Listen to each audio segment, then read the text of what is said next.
Made it to Hobart, which is in Tasmania. Anytime you tell any Australian you're going to Tasmania, or Tassie as they say, they're like, oh, it's amazing. It's one of the best places. So I've flown out this morning about 4 or 5 hours before Selena. Selena's working at the moment in one of the hospitals.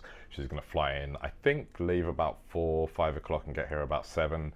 I flew out at 10:50 and I've arrived and checked in. It's now 1, so it's a very short trip to get here. I'm still finding shocking is how cheap, at least Melbourne and Tasmania. I think this room was 300 Australian dollars per night, I think. Basically an apartment. So if I show you around. So it's a full 1-bed apartment, effectively. Not as big as the one we had in Melbourne, but for $300 a night, that's very cheap. And we're right by the ocean front. I can see the marina. The guy said go down and have lunch because it's lunchtime now at the lower deck of the pier. So that's what I'm going to do now. Hopefully it's not a rip-off for the food, so I'll probably go and have something fish-based. Why not? If you're at a marina, a pier, you might as well get a fish-based dish. And then what I might do is go to the gym. There's a gym on floor 5, they told me. I'll be the judge of whether it's a gym or a fitness centre. They tend to call fitness centres one that have 3 or 4 cardio machines and then a token weight gesture, and it'll be something up to 20 kilos. And then a real gym will have cable machines and dumbbells and barbells and stuff like that. So I'm looking forward to seeing what they've got here. And then when Selena gets in, we will go out for dinner this evening.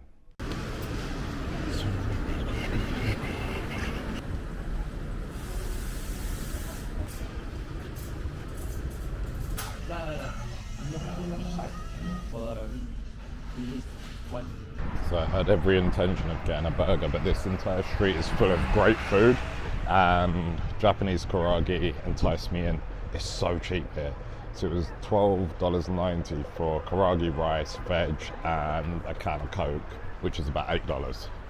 There's no way you're getting a meal and a drink in Las Vegas for $8. Nice and filling. The service was a little weird. I'm not sure they spoke very good English because the lady didn't seem to understand me. The guy understood a little bit better, but they didn't really communicate with people, which is a bit strange. But for $8 US, I can't complain.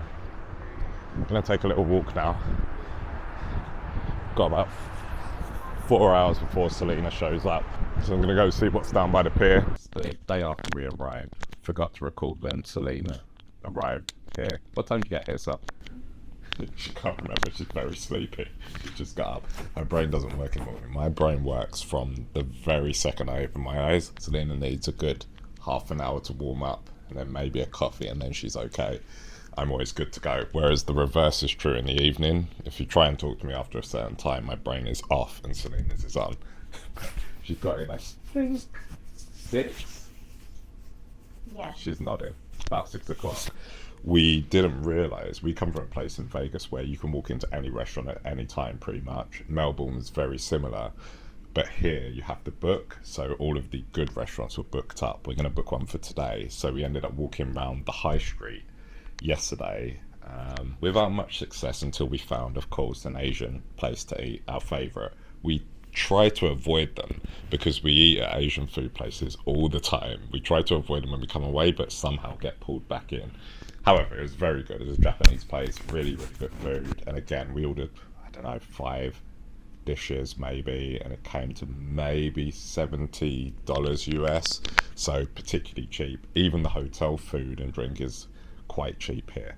Not sure what it's like for Australians because we're saying it's cheap coming from earning US money and having US money. So maybe it isn't cheap if you're earning Australian money, which I don't know how much it is that people earn here. Anyway, today is Selena's off to work, I think, in 2 hours, about 9:30. It's 7:30 at the moment. I'm going to head to the gym, and then Selena should finish up a few hours later, and then we're going to explore the town. Finally get half an afternoon to enjoy Tassie. So I think we mentioned this, or Anne mentioned this. I arrived yesterday at 6 p.m, I think, and then we went out to find some food. I might have mentioned this as well, but Ant had one task yesterday, and that was to find us food. He said he found us food, but he didn't book anywhere, and what we didn't realise is that actually everywhere gets booked up. But this morning I went out, visited the hospital, spent a good few hours there, which was really nice. Makes such a difference going out on site than having to do remote calls all the time. It's never the same thing being on a Zoom or Microsoft Teams meeting. But what's really nice is now I've got the afternoon and we have lucked out on the weather. I think Hobart is a bit temperamental at this time, so you never know if it's going to be chilly or warm, but we've got really nice weather, shorts wearing weather, and I don't think we have any real plans for this afternoon. We're just going to explore what we can. Going to get some lunch now and then maybe head out on a ferry to an art museum or go to a botanical gardens. We'll I'm see. trying to work out what we have. Very different fish. So the common fish in the UK, most people from the UK, hake sometimes, but it's mostly cod and haddock, Yeah, isn't there's it? different And sometimes plaice. Yeah. But here, the common one is blue grenadier and trevally, which I've never even heard of. So I'm we trying to don't work out know. which one I want. And then there's also flathead. Whereas I always used to get haddock at home in the UK. Yeah, That was my go-to I like haddock fish and as well. chips. But we're going to see. So we're going to grab fish and chips, eat, and then see where the day takes. 32, please.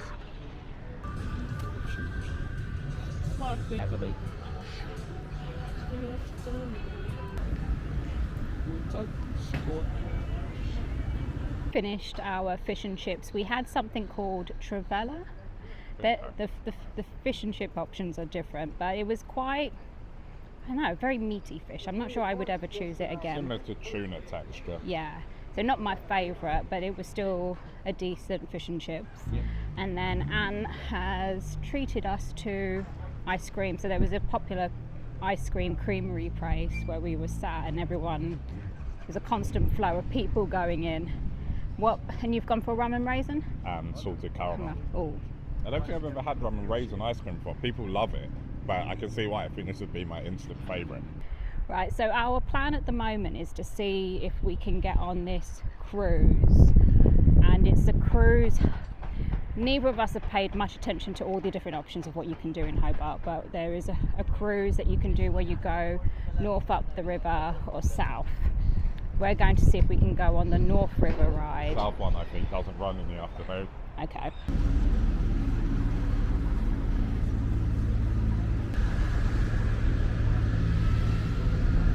Managed to book our cruise tickets. There was a little hut by the edge of the river for Hobart historic cruises. It was 26 Australian dollars each, and essentially you can book right up until the time of the ferry crossing. So it's at 2:45. We turned up at 2:15, and they said get here for 2:40, 5 minutes before, and then essentially you'll get on the boat. So the boat has just arrived, and yeah, looking forward to this.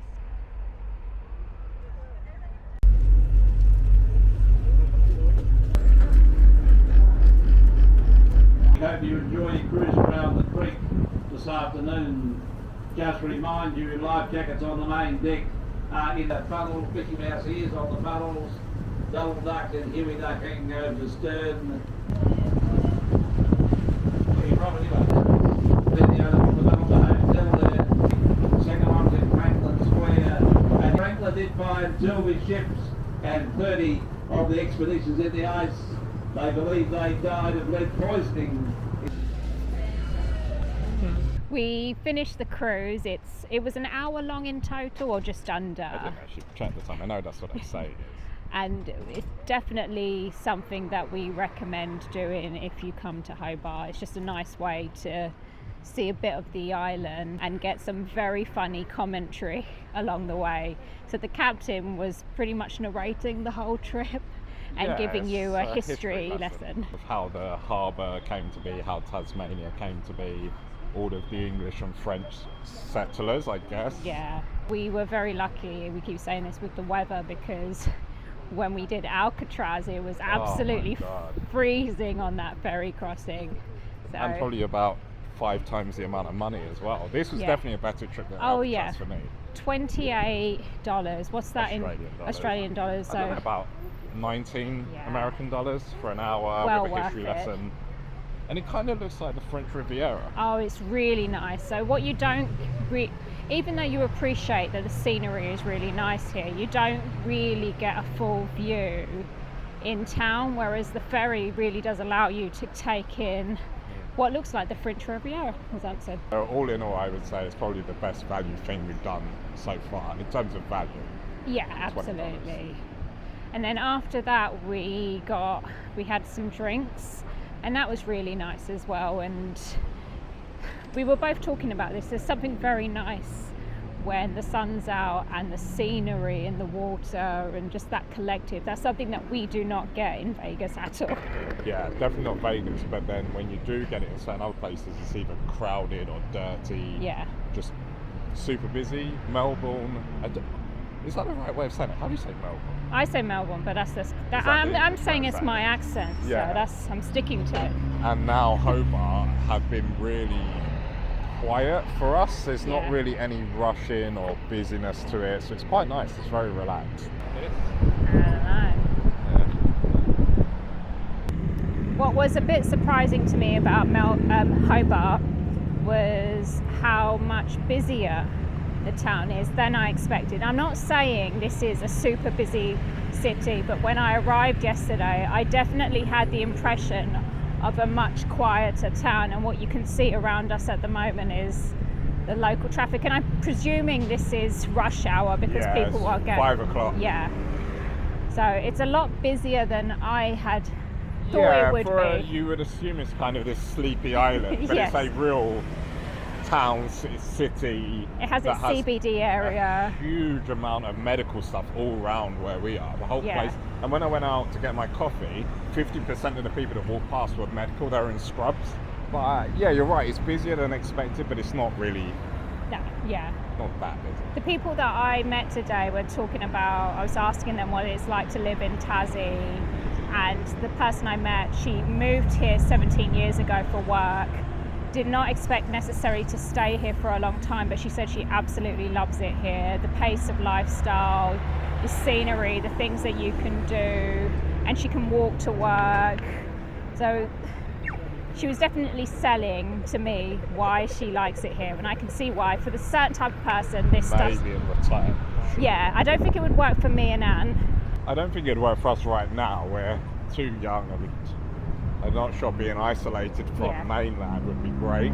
Even though Tasmania is way bigger than I thought as an island. That's huge. Absolutely I thought it was like huge. a tiny little island, like Isle of Man or something. Or Isle of Very, Wight. very big. It's big. What I did learn today is Hobart was not originally that popular with tourists, but became more popular as I'm watching Anton do something with the bottle in his mouth. But I learned it became more popular when this art gallery was open called, I think it's the Mona Art Gallery. Apparently this art gallery is very popular here. It's privately owned, and the person that owns it, he essentially gets to choose all the art pieces that go in there. And apparently it's very different to any normal art gallery. And what we had originally thought we would do today was take the Mona river cruise across to the art gallery, enjoy some of the art, and then come back. But unfortunately they do not run on Monday, Tuesdays and Wednesdays, which is why we ended up doing our river cruise, which we found fun anyway. But what's super popular here is the Mona Art Gallery.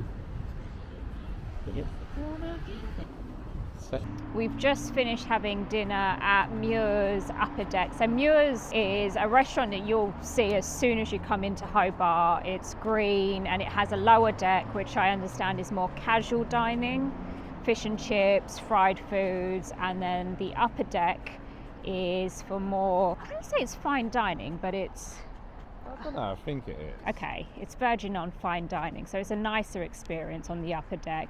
And we had a shared platter, which we're finding in Australia in general is very common. Was that what that one was called? A shared platter, yeah. Ah, okay. So you essentially, the table has to all sign up. We know them better as set menus. menu. So it's kind of a selection of all of the different things. But the ones here have, what, 5 courses? Yeah. Generally? And or this, one of them we had was 7 courses. yeah, the extra yeah. one that you decided to pick. Yeah. So this was $90 and exceptionally good value. Yeah. We had scallops, oysters, Yeah. salmon, Seafood. linguine, Yeah. Fish and chips. Fish and chips, that was 2 very desserts. good. but it's very common. So Melbourne was the same. So generally they're either $90 or $110 depending on how much you get. There was one that was $165, but that was exceptional. Yeah. But around $90, you're probably going to get 5 courses for, what is it? I worked out, £45 in the UK or $60 US. Yes. Remember, there's no tips, and not only is it already cheaper for Yeah. 5 courses, you're then not adding 20% on. And even the UK would probably cost more than this. Yeah, absolutely, especially for what you're getting and the quality of food. We were discussing this over dinner. The food has been very good here, no complaints, and we've definitely tried a wider variety of meats and fishes and veg.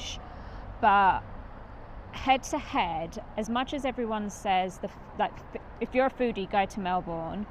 Vegas, you can't beat it when it comes to food. The breadth of cuisines that we have in Vegas is far wider. So we have so many different cultures, and generally they're first generation people that are cooking as well in Vegas compared to here in Melbourne. We're not in Hobart, Melbourne, yeah. Australia, so Melbourne or Hobart. They have exceptional food, but it's quite limited in comparison, is what I would say. I think if you go like for like, where you go low end, mid end, high end, I think the quality is slightly better here. Yes, like agree. for like. Yeah, There's I just agree. not a wide enough selection of different cuisines. Yeah. That's the end of our trip to Hobart. It's very, very quick. So Selena's flying out or leaving tomorrow at 4 a.m. I'm leaving at 8 a.m. to catch our flights. We're then going to Sydney for a day. We then fly from Sydney back to Melbourne and then out of Melbourne. Apparently we say Melbourne wrong. So Sally tells me it's Melbourne. No, it's because an Aussie told me, oh, how you say Melbourne, it's so posh. I said, I think it's just the accent. It's not posh, but I think they say Melbourne. I don't know. I can't do an Aussie accent. Not sure if we're going to record in Sydney. We'll try if we get enough capture time. it. But Selena is working for half of that day. At so. least, and then I've got a lot of catching up to do. So.